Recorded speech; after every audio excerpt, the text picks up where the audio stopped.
থেকে বের হওয়ার পর আল্লাহর হুকুমের উপর আমি জলাঞ্জলি দিলাম, ছুরি দিলাম, জবাই করলাম, তাহলে আমার মতো মুমিনের আল্লাহর প্রয়োজন নেই। তা আল্লাহ বলেন তোমার কাছে গুনাহ থেকে বেঁচে থাকা, ইবাদত করে এটা এবারে সহজ। আপনার ঘরের মধ্যে বিয়ে নিয়ে আসলেন, বিয়ানির সাথে খুশ গল্প করার জন্য আপনার মন চায়, আপনার বিবেকে কাজে লাগে দিয়ে বিয়ানির সাথে বসে বসে গল্প করতেছেন, কিন্তু এই জিনিস থেকে বাঁচা অত্যন্ত কঠিন, অত্যন্ত কঠিন। ঘরের মধ্যে ভাবি আছে, বাসুর এবং দেবর, এদের সাথে দেখা করা হারাম, নিষিদ্ধ। قال رسول الله صلى الله عليه وسلم أرأيت الحمو قال الحمو الموت। নবী করিম সাল্লাল্লাহু আলাইহি ওয়াসাল্লাম জিজ্ঞাসা করা হলো, ইয়া রাসূলুল্লাহ, আমাদের ঘরের মধ্যে আমার বড় ভাইয়ের স্ত্রী আছে এবং আমরা যখন ঘরে যাই আমরা দেবর, এটা আমাদের বাসা, আমাদের বাসা। তাহলে স্বামীর বড় ভাইকে বলা হয় বাসর, স্বামীর ছোটো ভাইকে বলা হয় দেবর, এগুলো আমাদের পরিভাষা, আমাদের পরিভাষা। রসুল ভাগ থেকে জিজ্ঞাসা করলেন দেবর সম্পর্কে আপনার মতামত কি? রসুল বললেন আল হামু আল মাউত, মানুষ মৃত্যুকে যেভাবে ভয় পায়, মৃত্যু থেকে বাঁচার জন্য যেমন মানুষ দৌড়িয়ে যায়, ঠিক তেমনি হবে ঘরের মধ্যে যদি ভাবি দেবরকে দেখে পর্দা করার জন্য দৌড়ে যেতে হবে। হাদিস শরীফে বলেছেন রসুল পাক সাল্লাল্লাহু আলাইহি ওয়াসাল্লাম, তিরমিজি শরীফের হাদিস, বুখারী শরীফে এসেছেন, মিশকাত শরীফে আছে। আল হামু আল মাউত, দেবর এবং ভাবি দেখা সাক্ষাৎ করা, খুশ গল্প করা, এক টেবিলে বসে খানা খাওয়া, একই করে বসে বসে গল্প করা, না জায়েজ এবং হারাম হারাম হারাম।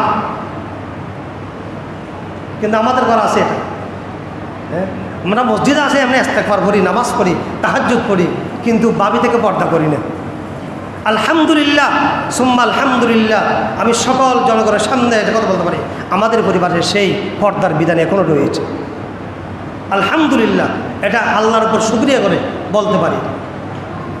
দেবর বাবির দেখে সাক্ষাৎ আমাদের পরিবারে নাই, আমাদের পরিবারে নাই।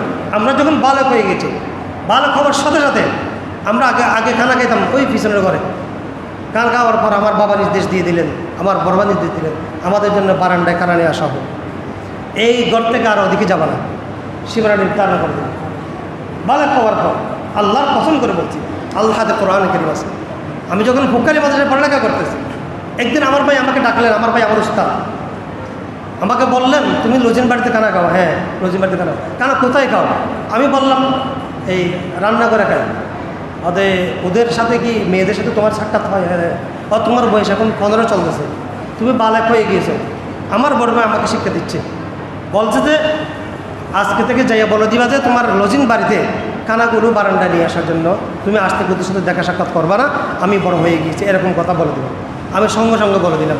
ওরা এমন খুশি, ওরা বলতেছে এটাই তো দিন, এটাই তো ধর্ম। এমন সাথে সাথে বলে দিলেন তুমি যদি বাড়িতে যাও তোমার বাবির সাথে সাক্ষাৎ করবা না।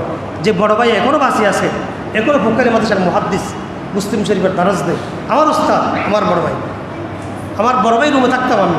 এভাবে তোর বিয়েত আমাদেরকে দিয়েছেন, সঙ্গে সঙ্গে রেখে রেখে আমাদেরকে তোর বিয়ে দিয়েছেন। বলে যে তুমি আর বাবির সাথে তুমি দেখা করেছো যখন তুমি নাবালেগ ছিলে, আজ থেকে তুমি দেখা করতে পারবে না। আমি তোমার বাবিকে বলে দিয়েছি তুমি যদি বাড়িতে যাও আম্মাকে বলবে যে বাড়ি খানা এটা নিয়ে আসার জন্য। এই তালিমটা আমার ঘরে আছে কিনা, আমি আর আপনি কতটুকু এগিয়ে, একবার চিন্তা করে দেখি।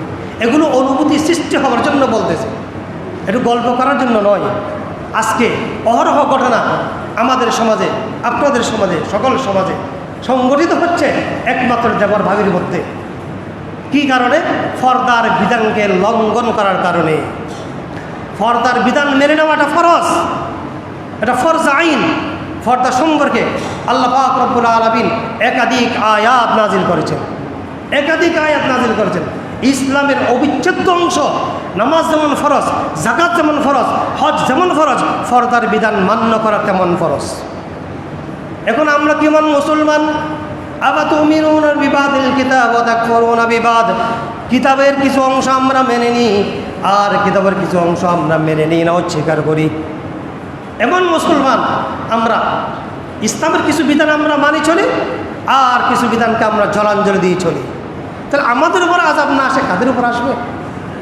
আমাদের উপর আযাব না আসে কাদের উপর আসবে? আমরা মনে করলাম তওবা করলাম, এখানে বসে নামাজের পর তওবা করলাম, কিন্তু এখানে যাওয়ার পর বাবিকে বললাম বাবি বাতাস দাও, ভাবি যতক্ষণ পর্যন্ত ভাত আনে দেবে না তখন আমি ভাত খাবো না।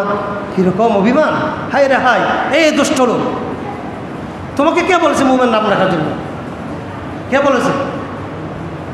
এজন্য বলা হচ্ছে ওয়াদারু যাহিরাল ইসমি ওয়া বাতিনা।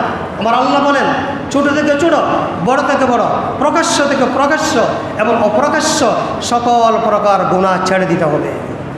সকল প্রকার গুনাহ ছেড়ে দিতে হবে। এখন আমরা ছেড়ে দিই, বড় বড় গুনাহগুলো কতগুলো ছেড়ে দিই, আর বাকিগুলো আমরা ছেড়ে দিতে রাজি নয়। এমন মুসলমান আমরা। তাহলে 1 নম্বর বলে ইত্তাকিল মাহারিমা তাকুন আবাদান নাস। দুনিয়ার সকল আল্লাহ পাকের পক্ষ থেকে যেই সকল বস্তু হারাম করেছেন সেই হারাম বস্তুগুলো তোমরা ছেড়ে দাও, তাহলে এই পৃথিবীর মধ্যে সর্বশ্রেষ্ঠ ইবাদতকারী তুমি হবে। এগুলো হচ্ছে রাসূল পাক সাল্লাল্লাহু আলাইহি ওয়াসাল্লামের শিক্ষা। আমি আর দীর্ঘায়িত করব না, বাকি কথাগুলো ইনশাআল্লাহুল আজিজ আগামী জুমায় আলোচনা করব। আল্লাহ সুবহানাহু ওয়া তাআলা আমাদেরকে গুনাহ পরিত্যাগ করে পূর্ণাঙ্গ কাটি মুসলমান বানার জন্য তৌফিক দান করেন। সকলে বলেন